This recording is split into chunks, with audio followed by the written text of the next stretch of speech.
Guys, what's up? What's going on out there today? It is Brent Abel here, webtennis.com. Another episode of the January 2025 Daily Fundy, as in fundamentals. And yeah, the message all month, if you haven't already picked up on it, is mastering the fundamentals is the advanced stuff to the game. And once you decide to make that commitment that all you need to do to become a much better tennis player, whether it's singles and or doubles, is mastering the few fundamentals of the game. And so I used to think there was some advanced stuff past that. And the great Tom Stowe, legendary Northern California tennis coach, back in the day told me, nah, there's nothing else. There's no secret out there. The only thing you got to do is spend a lot of time on the fundamentals, get really good at them. When you do, you will become a really consistent, high quality shot maker, making very few unforced errors. And when you do that, that's the advanced stuff right there. So that's what we're working on all month, this month, January 2025. Look, today's message is a little tough love.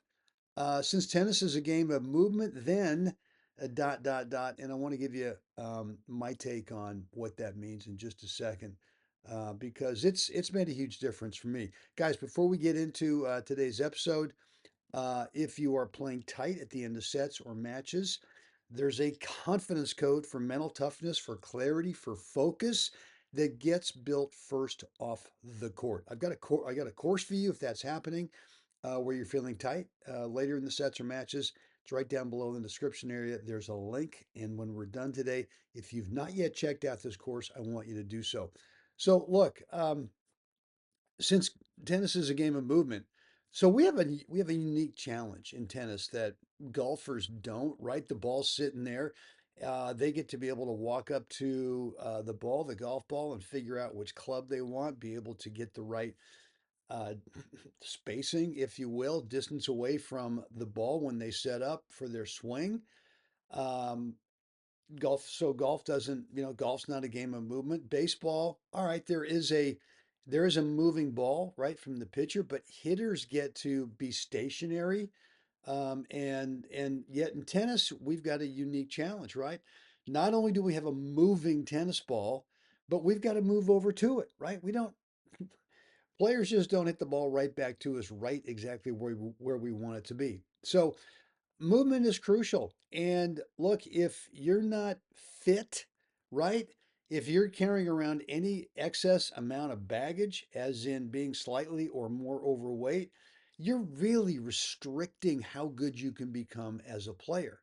And if you're the type of player that wants to get really good at this game, the challenge is to see, well, how good can you really become as a player? If that's you, then fitness is key. It's got to be a fundamental, along with all the stroke technique, all the mechanics, simplifying those. Message yesterday was we got to pare away all the unneeded swing tech that keeps us from being a consistent shot maker, a sustainable shot maker.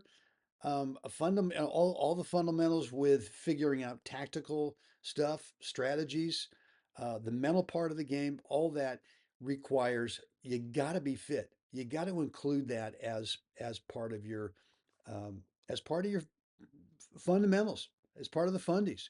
So what I'm going to tell you is if you're, this is a perfect time of year, right? Where a lot of people, even, non-players, non-tennis players are going, boy, start of the year, I'm motivated to lose some weight finally.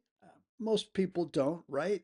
Most people go for a few days, maybe a week, maybe 10 days, and they go, that's it, I'm done, just can't do it. So the key here for getting the kitchen, what I call getting the kitchen right, which is crucial to fitness, along with some off-court stuff, is that you've got to go through about a month, about 30 days, maybe a little less, to be able to create some new eating habits, to be able to create some new fitness habits. And so what I'm going to recommend is if you need to drop some pounds or you want to get into some kind of a tennis specific fitness program, if you want some help, let me know. Just shoot me an email, brent@webtennis.com.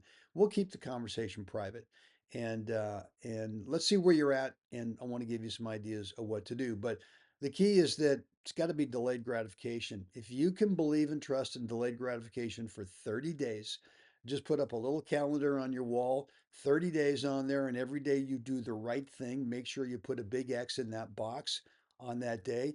And let's just keep a nice string of 30 days going in a row where you don't break that chain, right? The great Jerry Seinfeld story. Um, and what you're going to find after 30 days is you're a different player without doing anything with swing tech, nothing with tactical, nothing with mental. You're going to find that you are a much different player. So, guys, hope that message is clear. It's important. It's a game of movement. And even if you're thinking, well, I'm just a doubles player, great. Okay. How often do you serve start coming in and that return goes over your partner and you decide not to go for it, right? You got to be able to cover over your partner in doubles. You just have to. Whether you're returning serve or whether you're serving, especially when you're transitioning, right? That's the challenge. You've served, you've decided you want to play serve and volley, and you come in. Wow. Or you play a second serve, return a serve, you chip it, you get down low, you start moving in. Next thing you know is that opponent lobs over your partner. What are you doing? You got to be able to cover. So, look, if you want some help, let me know. Again, I'm more than happy. Complimentary, no charge. Just go ahead and shoot me an email, brent@webtennis.com. Hope this has been helpful today, guys. I know, little tough love, but it's important.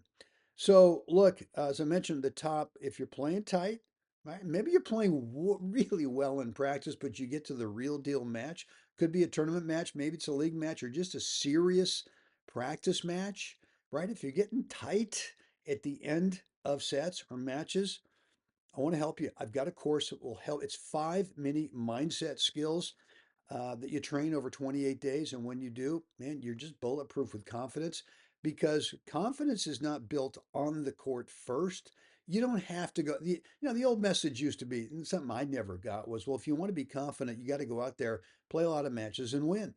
And I'm going, well, okay, but how do I win if I'm not confident? And that just never ever, just never made sense to me. So what I've done is I put together a course, 5 mini mindset skills that totally changed my results starting in 2022 until the early part of 2024. Went through about 14 months, and yeah, the results are down below in the description area. But all this stuff was built off the court first. And so that's where confidence starts, is right there, right down below in the description area. There's a link. If you've not yet checked this out or picked up this course, I want you to do so. Just click it. And right now, during the month of January 2025, we're going through the daily FUNDY. I've got the course at more than a 50% discount. Normally, $197. You can get the whole thing along with all the bonuses for just 77 bucks. The link is right down below. Guys, hope this has been helpful today. Let me know what's on your mind down below in the comments area. Any comments, any questions, love to read and respond to it. And as always, it's time. We got to get out there. Got to help someone else have a great day. Guys, I'll see you again tomorrow.